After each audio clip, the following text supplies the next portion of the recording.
ये महबूब जफर आज नात पढ़े हैं, बहुत अच्छी नात पढ़े हैं, मनकबत ज्यादा पढ़ गए उन्होंने, नात कम पढ़े हैं, मनकबत ज्यादा पढ़ दी।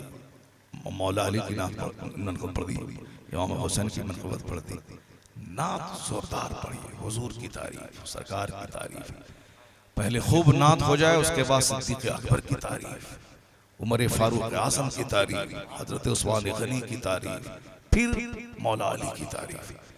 चूंकि सिद्दीक़ अकबर मौला अली के भी सरदार हैं, उमर फारूक आज़म मौला अली के सरदार हैं, उस्मान गनी मौला अली से अफजल है, हजरत मौला अली रज़ी अल्लाह ताला अन्हु चौथे खलीफा है। मौला अली ने सिद्दीक़ अकबर के पीछे नमाज अदा की, मौला अली ने उमर फारूक आज़म के पीछे नमाज अदा की, मौला अली ने उस्मान गनी रज़ी अल्लाह ताला अन्हु को अपना इमाम और खलीफा माना, उनके पीछे नमाज अदा की। अभी हुआ क्या है कि कुछ दिनों में हिंदुस्तान में चूंकि हाफिजियों और शियाओं की हुकूमत थी, तैमूर लंग और किस किस के जमाने में ईरान से लोग आए थे, वो 100 साल जो पीरियड था हाफिजियों का, शियाओं के गलबे का पीरियड था। उसी पीरियड में इमाम बाड़ा, अखाड़ा, ताजिया, अलम, ये सब का माहौल उसी शियाओं और राफिजियों की पीरियड में जोरदार हो गया। उसी पीरियड में सबसे ज्यादा चर्चा इन खुलफाए राशिदीन का ना करके, जो खुलफाए सलासा का ना करके, सिर्फ मौला अली का चर्चा करने लगे।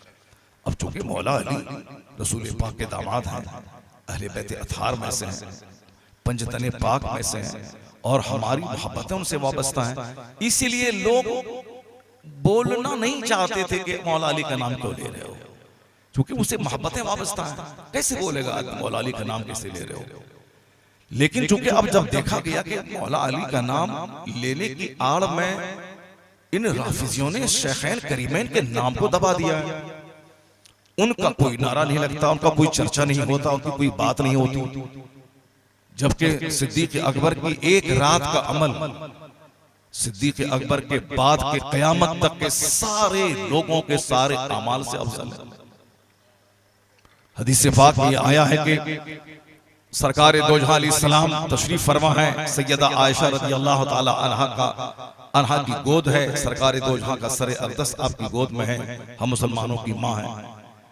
आका अलैहिस्सलाम का सरे अक़दस सैयदा आयशा की गोद में है। खुला आसमान था, आसमान में घने तारे थे। सैयदा आयशा पूछती कि या रसूलल्लाह, जितने आसमान में तारे हैं क्या उतनी नेकियां किसी की हैं? अल्लाह, ये तारे काउंटलेस हैं, बेगिनती तारे, वो तो अल्लाह ही को मालूम है कितने तारे हैं, कोई गिन ही नहीं सकता है, किसी वैज्ञानिक की ताकत ही नहीं। तो सैयदा आयशा ने पूछा कि सरकार या रसूलुल्लाह अलैहिस्सलाम, जितने तारे आसमान में उतनी नेकियां किसी की हैं? तो हुजूर ने कहा हाँ हाँ, उमर की नेकियां आसमान के तारों के बराबर है। अल्लाह, आप नहीं बोलेंगे सुभान अल्लाह? यही है राफिजियों का असर कि मौला अली के नाम पर तो मुर्दा भी बोलने लगता है, लेकिन जो मौला अली के सरदार हैं, जो इमाम और खलीफा हैं, तो ये चूंकि हमने ऐसा माहौल नहीं बनाया है, उसके माहौल का असर है इसलिए, वरना हमें आपकी अकीदत और मोहब्बत पे कोई शक नहीं है कि आपके दिल में भी तमाम खुलफा की मोहब्बत है, सारे सहाबा की मोहब्बत है, लेकिन चूंकि असर हुजूर की नात होती है तो लोगों में जलजला नहीं पैदा होता है। लेकिन पीर साहब की मनक़बत जहां होती है तो सारे लोग झूमने लगते हैं। क्या पीर साहब हमारे हुजूर से बड़े हैं? नहीं है।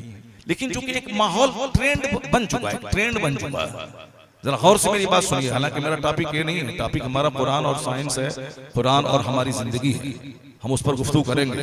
ए बाबू, कहां भाग रहा है? बैठो बस, नात शरीफ सुनने के टाइम बैठे रहना, और जब नसीहत की बातें आने लगी, कुरान हदीस की बातें आने लगी, भागना है। इसीलिए मैं कहता हूं कि 9 से लेके 12 3 घंटे तकरीर करवाओ, और 12 बजे के बाद नात सुनवाओ।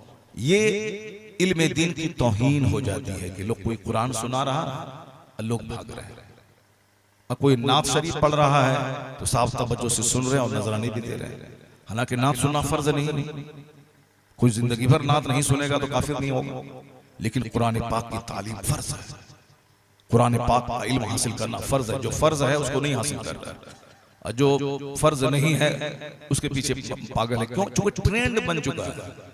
ऐसा नहीं कि नाते पाक सुनना गुनाह है, या एक ट्रेंड बन चुका है कि अल्लाह की हम्द अल्लाह की तारीफ, अल्लाह अल्लाह अल्लाह है, सारी कायनात का मालिक है, खालिक है, वही राज़िक है, सब कुछ वही है।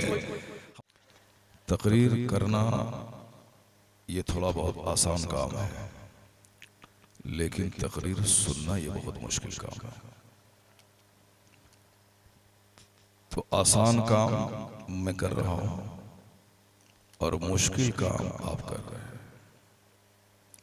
अल्लाह तबारक व तआला आप सबों को सेहत और तंदुरुस्ती अता फरमाए। जो वक्त आपने यहाँ दिया है उस वक्त के बदले में अल्लाह आपको ढेर सारी नेकियां अता फरमाए। हर तरफ खेल तमाशे हो रहे हैं, यही एक महफिल बची है जहां आखिरत की और जन्नत की और मुस्तफ़ा जाने रहमत की बात होती है। जिस महफिल में दिलों को सजाने और संवारने की गुफ्तगू होती है, वरना जहां 5 लोग रहते हैं वहां भी नाच और गाने ही हो रहे हैं। चाहे वो मुसहर की शादी हो, चाहे ब्राह्मण की बेटी की शादी हो, हर शादी में सिर्फ औरतें ही डांस कर रही हैं और लोग तमाशा देख रहे हैं। चाहे एक आदमी बैठा रहे या हजारों लोग रहे, हर तरफ सिर्फ मोबाइल पे गाने के तमाशे ही नजर आ रहे हैं। ट्रेन पे, प्लेन में, कार में, हर जगहों पे म्यूजिक है, मौसीकी है, संगीत है। एक खालिस यही महफिल बची थी जहां न मौसीकी है, न संगीत है, न गाना है, न डांस है, न और कुछ है। मगर कुछ लोग पिछले चंद सालों से चोर दरवाजे से इस महफिल को भी दुनियावी महफिल बनाना चाहते हैं। जिसके सीने में इस्लाम का दर्द है, अल्लाह का डर और खौफ है, मरने के बाद हिसाब किताब देना है, तो कम से कम इस महफिल को तो जन्नती रहने दे। दूसरों की नकल करके इस महफिल को दागदार बनाने की कोशिश न करें। उसकी शुरुआत ये करें कि जितने लोग यहाँ आए, आला दर्जा तो यह है कि सब लोग बावजू हो गए हैं, क्योंकि बावजू रहने के बाद फरिश्तों की मदद शामिल होती है और फरिश्ते गुनाह करने से बचाते हैं। अगर ये काम नहीं हो सका, क्योंकि बहुत देर तक महफिल में बैठना है और तो इतनी देर तक बावजू रहना कमजोर मैदा और जिगर वालों के लिए मुश्किल काम है। तो वो कम से कम इतना करें कि पूरी तवज्जो के साथ अपने मेहमान की गुफ्तगू समाअत करें। हाथ में जो मोबाइल है, इस मोबाइल को बिल्कुल जेब में रख लें और पूरी तवज्जो कुरान हदीस की गुफ्तगू की तरफ कर लें। क्योंकि दिन भर तो आप मोबाइल चलाए, तो इस जन्नती महफिल में आने के बाद और रात के इस वक्त 1:30 बजने वाले हैं। हाँ, घर में कोई मर गया, अल्लाह न करे ऐसा हो, कोई बीमार पड़ गया, किसी की मौत हो गई, तो वो खुद वहां से फोन आएगा, तो उस फोन को बिल्कुल साइलेंट मोड में रख दें और कुछ देर कुरान हदीस की गुफ्तगू समाअत करें। जो इस तरह की महफिलों को आबाद करता है, अल्लाह तबारक व तआला उसकी जिंदगी को आबाद करता है। मस्जिदें वीरान करने की चीज नहीं है, मस्जिदें आबाद करने की चीज है। मदरसा उजाड़ने की चीज नहीं है, मदरसा बनाने की चीज है, संवारने की चीज है। तो ये जलसा भी एक मोबाइल मदरसा है, यानी चलता फिरता मदरसा है। क्योंकि ये दौर मोबाइल का दौर है। Mobile hospital, mobile school, mobile शौचालय, अभी कुछ दिनों से सब भी चल रहा है। तो ये जलसा भी एक मोबाइल मदरसा है। इसको तो हम आज 15 साल से कह रहे हैं। मोबाइल शौचालय तो आज आया है, और दिल्ली में नुक्कड़ हॉस्पिटल, मोहल्ला हॉस्पिटल तो आज बना है, और हम तो 15 साल से लोगों से कह रहे हैं भाई ये जलसा एक मोबाइल मदरसा है, वो एक अस्थाई मदरसा है और ये चलता फिरता मदरसा है। जलसा हो गया, लोग आ गए, साल भर में जो बच्चे उस अस्थाई मदरसे में पढ़ते हैं, साल भर की पूरी पढ़ाई को 2 घंटे के अंदर में आपके सामने रख दिया जाता है। बच्चे तो ग्रेजुअली पढ़ते हैं, धीरे धीरे पढ़ रहे हैं, लेकिन आपके सामने बड़ी बड़ी बातें रखी जाती हैं। कभी बुखारी शरीफ की, कभी मिशकात की, कभी नसाई शरीफ की, कभी तिरमिज़ी की, कभी मुअत्ता इमाम मोहम्मद की, कभी मुसन्नफ अब्दुल रज़्ज़ाक़ की। ये सारी बातें आपके सामने रखी जाती हैं। जो बातें आज तक कभी नहीं सुनी थी, वो सारी बातें इस तरह की महफिलों में सुनने को मिल जाती हैं। अल्लाह तबारक व तआला आपको और हमको इस जलसे की कद्र की तौफीक अता फरमाए। तकरीर थोड़ी हमारी लंबी हो जाती है, इसलिए बहुत सारे लोग ये समझ बैठते हैं कि हजरत अब आ गए तो अब तो 2.5-3 घंटे के लिए छुट्टी हो गई। लेकिन अब ऐसा मैं नहीं कर रहा हूँ। अब मैं ऐसा कर रहा हूँ कि पहले मैं एक पैराग्राफ बोलता हूँ, उसके बाद पब्लिक से मैं पूछता हूँ कि अगर आगे आपकी इजाजत हो तो फिर मैं उसको बढ़ाता हूँ। अगर एक पैराग्राफ के बाद आप सेटिस्फाइड हो गए, इसके आगे आपको नहीं कुछ चाहिए, तो फिर तकरीर मैं बंद कर देता हूँ। तकरीर 5 मिनट की भी कभी होती है। जुमा के दिन कल मैंने तकरीर की अपने शहर की बड़ी मस्जिद में, तो वहाँ बमुश्किल तमाम 25 से 30 मिनट मेरी गुफ्तगू हुई। और कभी कभी कोई खतीब नहीं रहते हैं, 10 बजे अगर मुझको बैठा दिया गया तो 10 से लेके 2 बजे तक 4 घंटे की तकरीर हो जाती है। यानी 4 खतीब का काम अकेले में कर देता हूँ। उस वक्त लोग तरोताज़ा रहते हैं, फ्रेश रहते हैं। लेकिन जहाँ नातखानी लंबी हो जाती है और लोग थक जाते हैं, तो अब इंसान होने के नाते सबों को हाजत होती है। एक तो नींद की कैफियत होती है। जो लोग डेली जागते हैं, हमारे कफील अमर भाई ये डेली जागते हैं, चूँकि इस वक्त हिंदुस्तान के हर जलसे में इनका डिमांड हो रहा है। और ये देखने में बड़े दुबले पतले हैं, लेकिन पूरी एनर्जी लगा देते हैं जलसे को कामयाब बनाने में, पूरी एनर्जी लगा देते हैं। अभी इन्होंने नारा लगाया, उस नारा के लगाने में बहुत ताकत लगती है। अली अली कहने में तो ताकत तो नहीं लगती, लेकिन इन्होंने जो नारा लगवाया आपसे, तो वो बहुत पूरी एनर्जी के साथ लगाते हैं। अक्सर जागते रहते हैं, मगर उसके बावजूद भी ये रात भर जगे हैं। चूंकि जागना इनका काम है, जागना काम है तो जागने की आदत लग गई है। तो और आपका काम रात भर सोना है और डेली सोना है, तो जो डेली सोता है उसके लिए जागना बहुत मुश्किल काम है। और जो डेली जाग रहा है तो उसके लिए जागना कोई मुश्किल काम नहीं है। तो क्योंकि आप चूंकि डेली सोते हैं, इसलिए आपके लिए जागना बहुत मुश्किल है। तो जब जागना बहुत मुश्किल है, तो जब तक नींद का जबरदस्त गलबा न हो, उससे पहले ही दीन की बातें सुना दी जाए। दीन की बातें सुन लें, फिर उसके बाद नींद का खुमार भी आता रहे और नातखानी भी होती रहे, लोग सुनते रहे, तो वो सब चलेगा। मगर चूंकि जब नींद की कैफियत होती है, तो क्या कहा जाता है ये लोग सुन भी नहीं पाते हैं।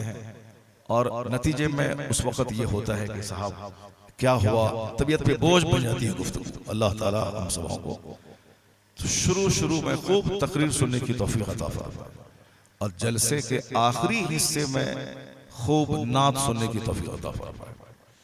आइंदा ही किया कीजिएगा, जलसे के शुरू के हिस्से में सिर्फ तकरीर हो, ताकि हमारे बाल बच्चे जो गांव समाज के स्कूल कॉलेज में पढ़ते हैं या फैक्ट्री में काम करते हैं, वो जलसा सुनने के लिए आते हैं। शुरू कोई यहाँ खड़ा है, कोई वहां खड़ा है, कोई वहां खड़ा है। उन बच्चों को कुछ दीन सीखने का मौका मिल जाए। वो बच्चे नात सुनने के इंतजार में रहेंगे, इसी बहाने वो हदीस सुनेंगे, इसी बहाने वो कुरान शरीफ की बातें सुनेंगे। तो कोशिश यही की जाए कि शुरू में तकरीर हो। वक्त वो चला गया, पहले था कि साहब 4 नातखां को बुला लिया, खूब लंबी नात हो रही है, आखिर में 5 लोग बैठे हुए हैं, मौलाना साहब कुर्सी तोड़ रहे हैं। अब वो कुर्सी तोड़ने का जमाना नहीं रहा, अब जमाना ये रहा कि 5 मिनट बोलो, लेकिन बोलने का मकसद क्या है ये बता दो। बंदा समझ जाए कि हमारे लिए उस गुफ्तगू में क्या है, हमारे लिए उसमें क्या नसीहत है। तो अब ये बात होनी चाहिए। कुर्सी तोड़ दिया आपने, लोग बोला कुर्सी तोड़ दिया, कुर्ता फाड़ दिया, तो कुर्ता फाड़ दिया आपने, तो ये तकरीर हो गई। कुर्सी तोड़ दिया आपने, तकरीर हो गई। पहले था, एक जमाना था बीच का, कुर्सी तोड़ तकरीर, कुर्ता फाड़ तकरीर, खूब चीख चिल्लाने वाली तकरीर। वो अब दौर खत्म हो गया। अब है कि संजीदगी के साथ लोग गुफ्तगू सुनना चाहते हैं। हमें हुजूर की एक हदीस सुना दो, अगर वो हदीस मेरे दिल में जगह कर गई तो सारी जिंदगी के लिए वो हदीस हमारे लिए मशअला हो जाएगी। आका अलैहिस्सलाम की हदीस है, मिन हुस्न इस्लामिल मर्इ तर्कुहु मा ला यानी। इस हदीस से पाक को गौर से आप सुनें, इसमें 1 करोड़ बात कही गई। इमाम आज़म अबू हनीफा रज़ी अल्लाह तआला अन्हु अपने बेटे के लिए 5 नसीहतों का एक गुलदस्ता तैयार किया था, सिर्फ 5, और वो 5 हदीस थी। और लिखा था कि मेरे बेटे, मैंने 5 लाख अहादीस में से 5 हदीस तुम्हारे लिए मैंने छाड़ दिया। 5 लाख अहादीस में से। आपकी पूरी तवज्जो है मेरी तरफ, सुन रहे हैं आप लोग? और अगर सुन रहे जरा जोर से बोले सुभान अल्लाह। क्योंकि ये बड़ा पुरखतर वक्त है। अब इस वक्त बिल्कुल किसी की आंख बंद है, किसी का मुंह खुला हुआ है। कोई हमारे वहाँ एक बाबा जी बैठे हुए हैं, वो बिल्कुल सर झुका के मुराक़बे में चले गए। दोनों तरफ बाबा जी हैं और बीच में एक बाबा वो सो रहे हैं। अब लोग बोलेंगे कि सुन रहे हैं मगर वो सो रहे हैं। ऐसा होता है।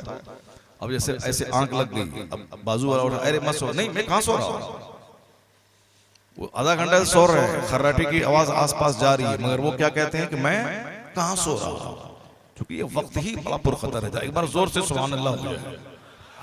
और हदीस में आया है कि जद्दिदू ईमानकुम, अपने ईमान की तजदीद करते रहो, अपने ईमान की तजदीद करते रहो, रेनवल करते रहो ईमान को।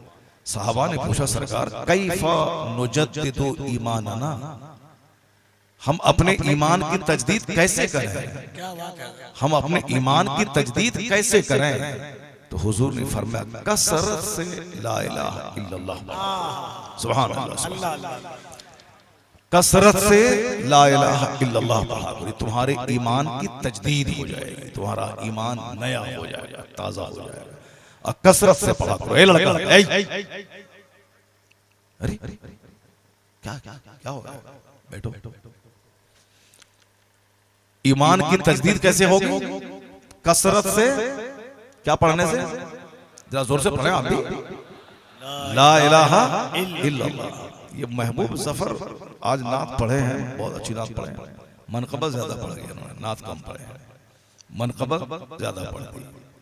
मौला अली की नात पढ़ दी, इमाम हुसैन की मनकबत पढ़ दी। नात जोरदार पढ़ी, हुजूर की तारीफ, सरकार की तारीफ। पहले खूब नात हो जाए, उसके बाद सिद्दीक़ अकबर की तारीफ, उमर फारूक आज़म की तारीफ, हजरत उस्मान गनी की तारीफ, फिर मौला अली की तारीफ। चूंकि सिद्दीक़ अकबर मौला अली के भी सरदार हैं, उमर फारूक आज़म मौला अली के सरदार हैं, उस्मान गनी मौला अली से अफजल है। हजरत मौला अली रज़ी अल्लाह तआला अन्हु चौथे खलीफा है।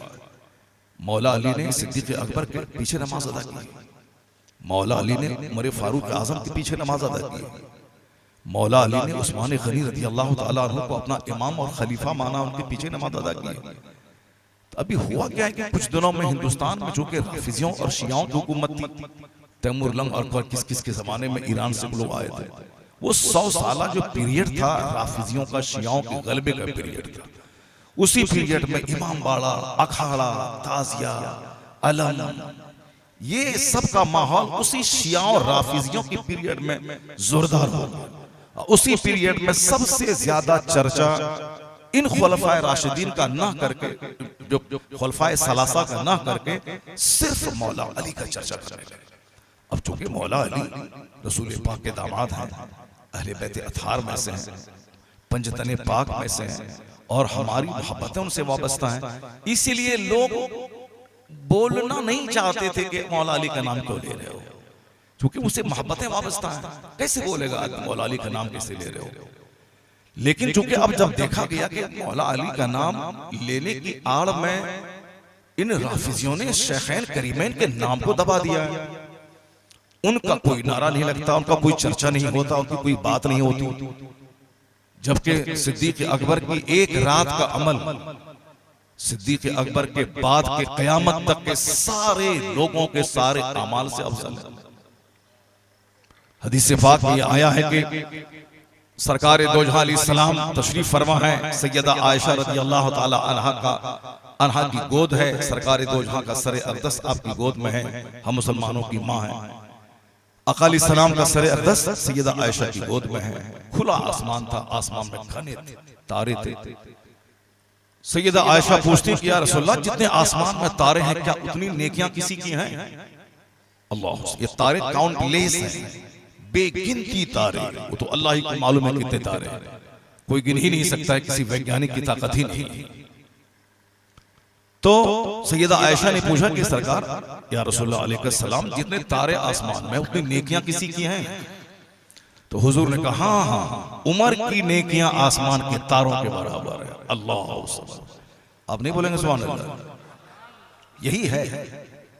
यही है राफिजियों का असर कि मौला अली के नाम पर तो मुर्दा भी बोलने लगता है, लेकिन जो मौला अली के सरदार हैं, जो इमाम और खलीफा हैं, तो ये चूंकि हमने ऐसा माहौल नहीं बनाया है, उसके माहौल का असर है इसलिए, वरना हमें आपकी अकीदत और मोहब्बत पे कोई शक नहीं है कि आपके दिल में भी तमाम खुलफा की मोहब्बत है, सारे सहाबा की मोहब्बत है, लेकिन चूंकि असर हुजूर की नात होती है तो लोगों में जलजला नहीं पैदा होता है। लेकिन पीर साहब की मनक़बत जहां होती है तो सारे लोग झूमने लगते हैं। क्या पीर साहब हमारे हुजूर से बड़े हैं? नहीं है, लेकिन चूंकि एक माहौल ट्रेंड बन चुका है, जरा गौर से मेरी बात सुनिए। हालांकि मेरा टॉपिक ये नहीं है, टॉपिक हमारा कुरान और साइंस है, कुरान और हमारी जिंदगी है, हम उस पर गुफ्तगू करेंगे। ए बाबू, कहां भाग रहा है? बैठो, बस नात शरीफ सुनने के टाइम बैठे रहना, और जब नसीहत की बातें आने लगी, कुरान हदीस की बातें आने, भागना है। इसीलिए मैं कहता हूं कि 9 से लेके 12 3 घंटे तकरीर करवाओ, और 12 बजे के बाद नात सुनवाओ। ये इल्म दीन की तौहीन हो जाती है कि लोग कोई कुरान सुना रहा है, लोग भाग रहे हैं, और कोई नात शरीफ पढ़ रहा है तो साफ तवज्जो से सुन रहे हैं और नजराने भी दे रहे हैं। हालांकि नात सुनना फर्ज नहीं, कोई जिंदगी भर नात नहीं सुनेगा तो काफिर नहीं होगा, लेकिन कुरान पाक की तालीम फर्ज है, कुरान पाक का इल्म हासिल करना फर्ज है। जो फर्ज है उसको नहीं हासिल करता, और जो फर्ज नहीं है उसके पीछे पागल है। क्यों? चूंकि ट्रेंड बन चुका है। ऐसा नहीं कि नाते पाक सुनना गुनाह है, या एक ट्रेंड बन चुका है कि अल्लाह की हम्द, अल्लाह की तारीफ, अल्लाह अल्लाह अल्लाह सारी कायनात का मालिक है, खालिक है, वही राज़िक है, सब कुछ वही है। हमारे पैगंबर अलैहिस्सलाम जो सारी कायनात के सरदार हैं, वो रात भर इतना लंबा क़याम करते थे कि आपके पाए अक़दस खड़े रहने की वजह से सूज जाते थे, यानी फूल जाते थे। तो किन की इबादत करते थे? अल्लाह की। सरकार इस कदर रोते थे नमाज में कि दूर का आदमी भी आपके सीने की आवाज सुन लेता था। किसके लिए रोते थे? अल्लाह के लिए। हर वक्त सरकार की जबान पे अल्लाह का जिक्र होता था। हदीस में आया है, मुस्लिम शरीफ में आया है कि कान नबी सल्लल्लाहु अलैहि वसल्लम यज़कुरुल्लाह फी कुल्लि अहयानिही,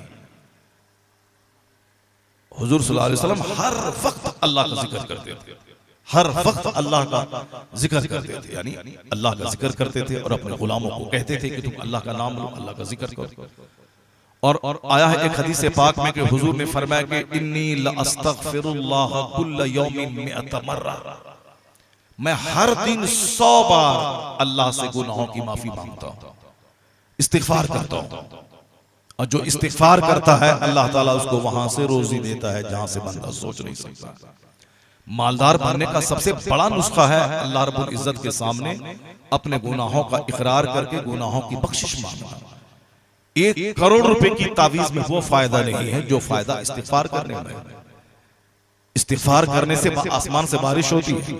अभी बारिश बंद है इंडिया में, और इस बारिश को बुलाने के लिए आज से 50 साल पहले सारे मुसलमान मैदान में निकल जाते थे, वहां खूब रोते थे, नमाज पढ़ते थे धूप में, और जब वहां से लौटते थे तो रास्ते में इतनी बारिश होती थी, लोग भीग भीग के अपने घर आते थे। अगर आपकी उम्र 70 साल 80 साल हो रही है तो आप भी कभी उलमा कराम के शौक दिलाने के बाद वो नमाज इस्तिस्का पढ़े होंगे, लेकिन अभी मोबाइल से फुर्सत ही कहाँ है कि लोग नमाज इस्तिस्का पढ़ेंगे।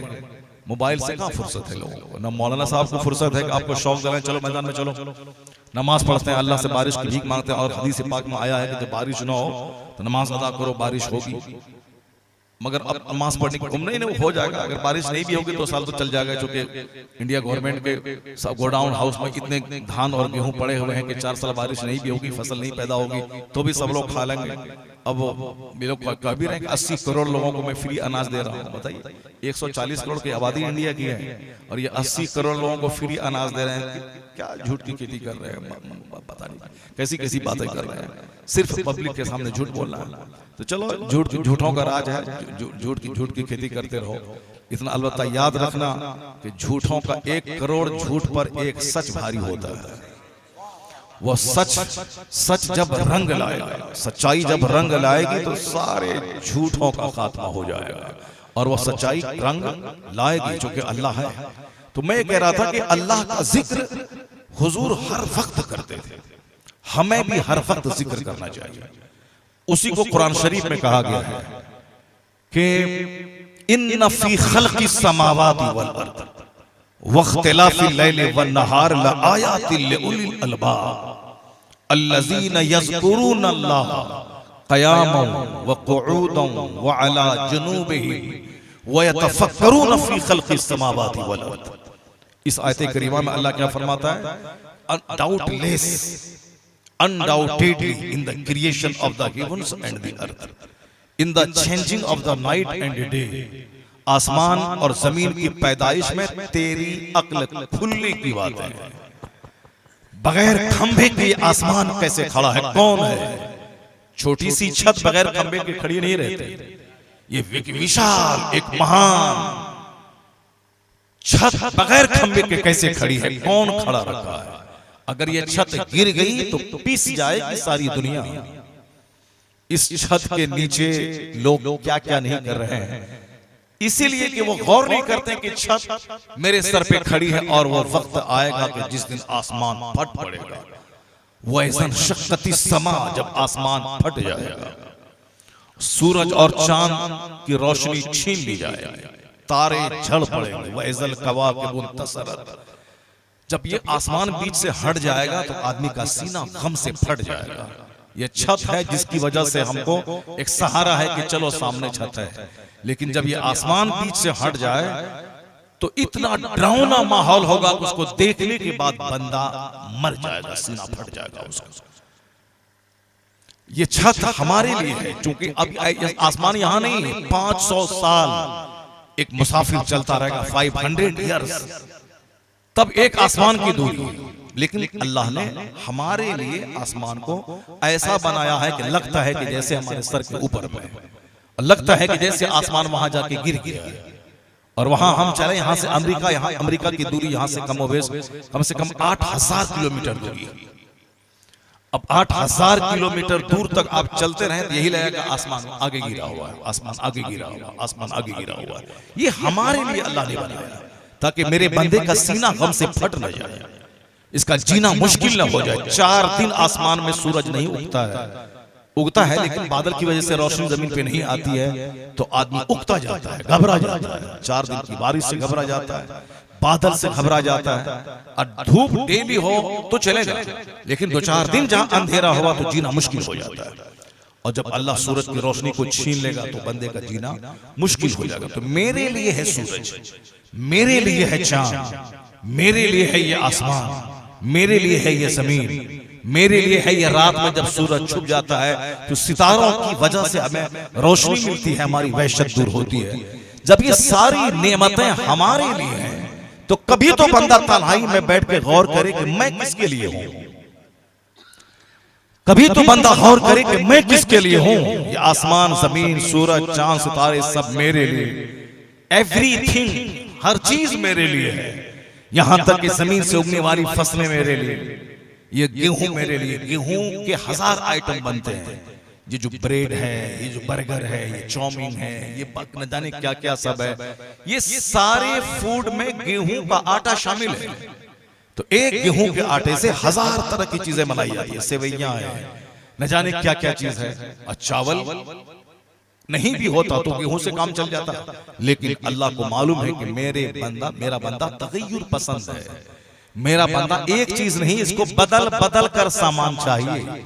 इसको रोटी चाहिए, कभी चावल चाहिए, कभी और कुछ चाहिए। मेरे बंदे को आम चाहिए, मेरे बंदे को लीची चाहिए, मेरे बंदे को संतरा चाहिए, मेरे बंदे को सेब चाहिए, मेरे बंदे को अनार चाहिए। वरना एक अनार ही जिंदा रहने के लिए काफी है। तमाम विटामिन, तमाम प्रोटीन ब्लड अंदर में पैदा करने, होमोग्लोबिन बनाने, ये सारी चीजें अनार में मौजूद है। कहते हैं कि एक अनार 100 बीमार, यानी बीमारों की ग़िज़ा है अनार। तो मैं कभी कभी कहता हूं कि तन्हाई में बैठकर सिर्फ गौर कर लीजिए। देखिए वो बाबा जा रहा है, बाबा महबूब जफर की नात के टाइम में नहीं गए, वहां वो दो बाबा जा रहे हैं, पीछे से दो बाबा जा रहे हैं। महबूब जफर देहलवी सुम्मा बिहारी की नात के वक्त में लोग बाबा नहीं गए, क्योंकि बाबा तरोताजा थे उस टाइम में। अब जब कुरान की बात हो रही तो बाबा जा रहे हैं। क्यों जा रहे हैं? क्योंकि थक चुके हैं, परेशान हो चुके हैं। और कुछ देर के बाद हमारे ये बाबा बहुत मजा ले रहे हैं, गुफ्तगू सुन रहे हैं, अच्छा लग रहा है। हो सकता है कि 10 मिनट के बाद ये बाबा को भी कुछ हाजत पेश आ जाए, चले जाए। आप लोगों को हाजत पेश नहीं आएगी ना? आप लोगों को साथ देंगे ना मेरा? आप लोग जरा हाथ उठा के बोलिए, साथ देंगे इंशाअल्लाह। साथ देंगे ना आप लोग? जरा जोर से बोलिए इंशाअल्लाह। हाँ, भोजपुर आरा के लोग बड़े पढ़े लिखे लोग होते हैं, हाईली एजुकेटेड लोग होते हैं। अब एजुकेटेड लोग पढ़ी लिखी बात पसंद करते हैं, वरना अब तक में हम एक कहानी कह चुके होते, हमको भी कहानी आती है, हमको भी कहानी आती है, एक कहानी हम भी कह चुके होते। अकबर बीरबल की कहानी हमको भी आती है। बीरबल बहुत चालाक आदमी था। अब उसका साहब लोगों ने कहा कि बीरबल को बहुत चाह रहे हैं, अब अकबर बादशाह बहुत इनको चाह रहे हैं, तुमको हम बताते हैं क्यों चाह रहे हैं। उनका अपना साला, उनकी बीवी बोली कि हमारा भाई को आप उतना मर्तबा नहीं दे रहे हैं, अब बीरबल को आप बहुत बढ़ा रहे हैं। कहा तो तुमको मैं बताता हूं कि तुम्हारे भाई में और बीरबल में क्या फर्क है। कहा बताइए। उनके अपने साला से अकबर बोला कि जाओ 1 करोड़ रुपए लाओ, 1 करोड़ रुपए लाओ। अब वो गया, अब तो कोई हुनर तो जानता नहीं, कैसे करोड़ रुपए लाएगा। बोला हाई हम अकबर का साला, हमको टका दो। अब धौंस के मारे कोई दे दिया 5000 टका, 2000 टका। फिर दूसरे बोला हम अकबर का साला है, 62 पैसा मांगा, उसको दे दिया 500 टका। बहुत परेशान रहा कई घंटे तक। मुफ्त कौन पैसा देगा अकबर का साला? धौंस दिखा करके। उसके बाद वो लाया, बोला कि नहीं सर पैसा नहीं हुआ, ये थोड़ा सा पैसा है।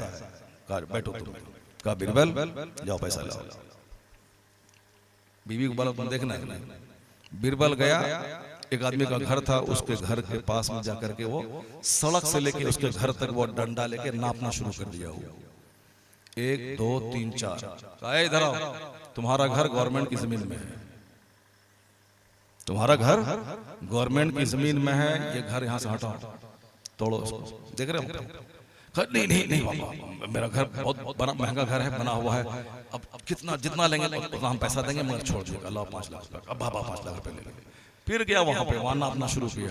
कहे तुम्हारा घर सड़क पे है, 1 करोड़ रुपए 1 घंटे के अंदर में लगा दे दिया। कहा कि तुम कैसे लाए? कहा ऐसे। कहा तुम कैसे लाए? बोला हम मांगे लो पैसा, लो अकबर का साला। कहा देखो यही फर्क है तुम्हारे भाई में और बीरबल में, ये ब्रेन रखता है, ये अक्ल से पैसा ले आया 1 करोड़, और तुम्हारे भाई के पास अक्ल नहीं है। तो अक्ल अगर आदमी के पास हो तो बड़ा से बड़ा काम कर जाता है। तो अकबर बीरबल की कहानी तो हमको आती है। कैसी कहानी लगी आपको? कहानी लगी ना अच्छी आपको? ये कहानी हमको भी आती है, हम भी बोल दिए, पहली बार ही कहानी बोले बहुत दिनों के बाद। कफील भाई पहली बार सुन रहे होंगे 15 साल के अंदर। लेकिन